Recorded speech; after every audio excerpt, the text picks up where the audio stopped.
Last week, the Liberals and one of their potential star candidates, former Lieutenant General Andrew Leslie, made the news for all the wrong reasons. Questions about the $72,000 taxpayers doled out to pay for the general to move homes when he retired from the Army. A week later, the general is still standing, partly because he was only following government policy. But it does raise questions, including what parties do to vet potential candidates. Who better to ask that of than the insiders? Jamie's in Calgary tonight, Kathleen is in Ottawa, and David is here in Toronto. I want to start with the issue of star candidates. Do parties still want and look for star candidates? Jamie? Well, the answer to that, Peter, is yes and no. I mean, it's tougher to get people to run for office from any walk of life, but star candidates are still helpful for two reasons. One, they add some luster and some momentum to a party, makes it think that they're on the track to win. And secondly, they can also make up for the deficiencies in a leader. So, for example, if you think of Stephen Harper, who, has strong bona fides on the economy, he doesn't need a Nobel-winning economist to be a star candidate, but maybe a different leader would. So they're still sought after, but they come with a lot of problems and a lot of risks as well. Okay, I want to get to some of those problems in a minute. But first, generally, Kathleen, they still want star candidates? For sure, you still need them, but there are two different kinds, I would say, of star candidates. There's those that have national name recognition. That's why people like Louise Arbour are being chased after by all the parties all the time. But then there's also local candidates that are stars in their own right. They're top opinion leaders in their communities. And they're really important because you have to remember you're playing, two different kind of wars. There's two different wars happening in every election. There's the national air war that's happening, and there's also the ground game that's happening in the local riding. And that's why it's really important to have popular local candidates who can be stars in their own right. Charlie Angus was a good example of that, not known nationally, but known in his local community for his fight against the Adams Mind. That way, he was able to deliver those extra few percentage points that got him his win when he first came to Parliament. Okay, problems with star candidates. David? First of all, they sometimes can be people that don't move from whatever sphere of life they were very, very successful in into politics very successfully. So one of the things you're going to be looking for is, do they have the temperament, do they have the public skills to be successful in politics? And second of all, you do have to go quite a bit more deep than their Wikipedia entry to find out what their real reputation is and what might come out about them that has been unknown, because people in politics, especially once you're introduced as a star candidate, are going to face a tremendously increased scrutiny on their lives, the way they've comported themselves on their personal life, than it's likely they encountered in their previous life. Okay, well, I want to get at that now, the whole vetting process and how you go about it, because, sometimes those of us on the outside aren't quite sure how deep the vetting process goes on a candidate. Do you want to start us on that, Kathleen?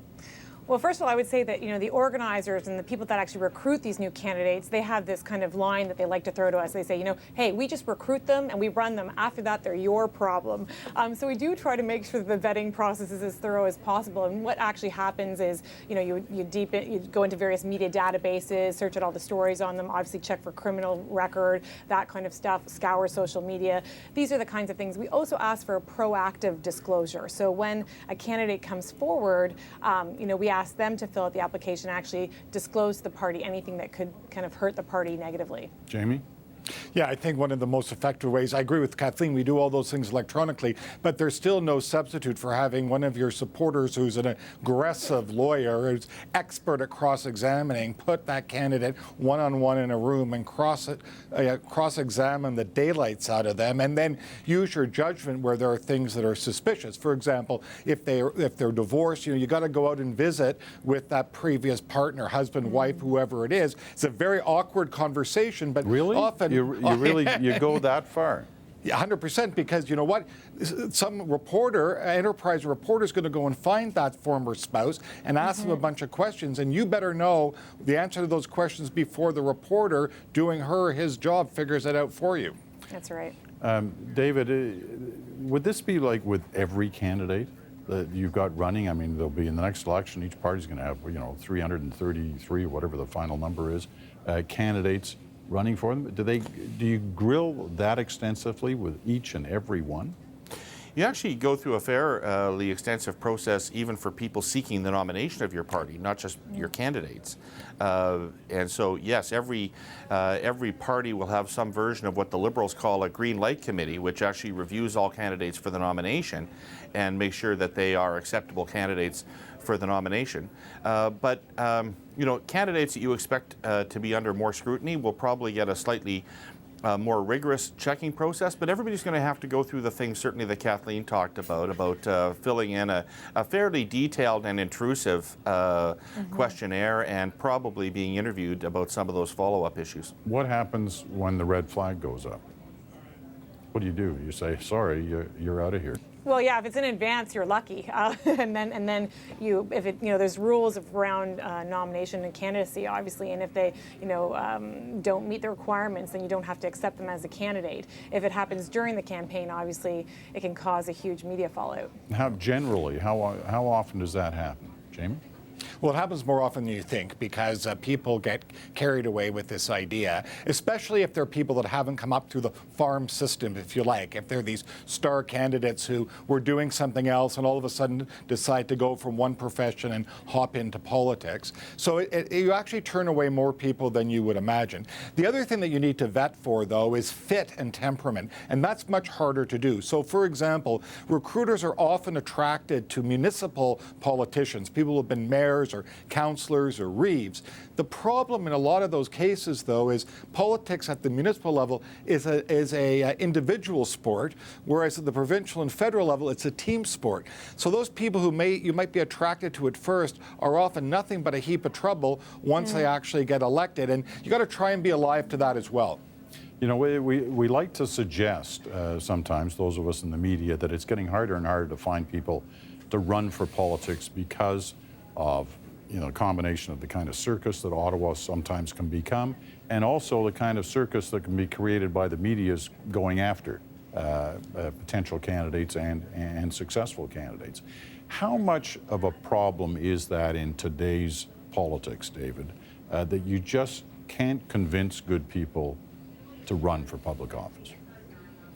I don't actually think it's that much of a problem, and I haven't seen that it has inhibited a lot of very high-profile people from seeking public office. The people that are star candidates generally aren't focused on, at least in my experience, aren't that focused on the kind of scrutiny that they're going to receive, largely because they don't really understand what the Ottawa Press Gallery can be like and how vicious that environment can be. They're mostly concerned about, am I going to be able to play a role in the government that is commensurate with my star status? What kind of a riding are you putting me in, and how difficult will it be to win it? And hopefully not at all. And second of all, third of all, are you going to make me go through a nomination process? These are the primary decision points that I've found for most star candidates, but most of them think that in terms of the public scrutiny, they'll sail through. Yeah, the only thing I would add to what David said, Peter, is that there are people who have, say, youthful indiscretions. Maybe they got busted for, marijuana or something in college or something. Some things, maybe, out of wedlock child. So these personal things that are long forgotten in their lives. And, when you raise the possibility of those being exposed again, it does have a dampening effect on some people not choosing to go forward. But there's also really inspiring stories. If you look back to Ed Broadbent, who was retired, had a distinguished career in human rights, and then he actually jumped back into the game, into politics in 2004, You and vetted decided him, to though, run. right? You put him through the grilling. You said, come on. What's that? You vetted him, right? You put him through the Yeah, grilling. we vetted him. It was a tough vet, most popular former leader, sure.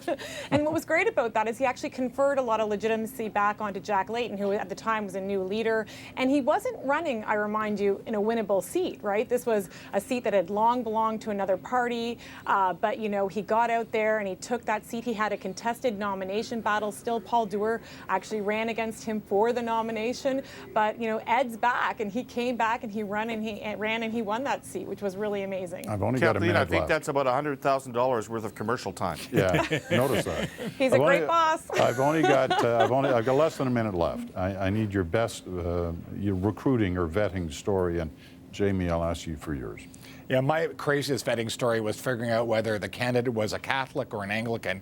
It took us 2 days to sort it out. You would have thought it would have been something that would be relatively straightforward, but this person had been a Catholic and then an Anglican, and then it's sort of like a flag of convenience. In the end, we decided he was a Catholic and he went ahead. Kathleen?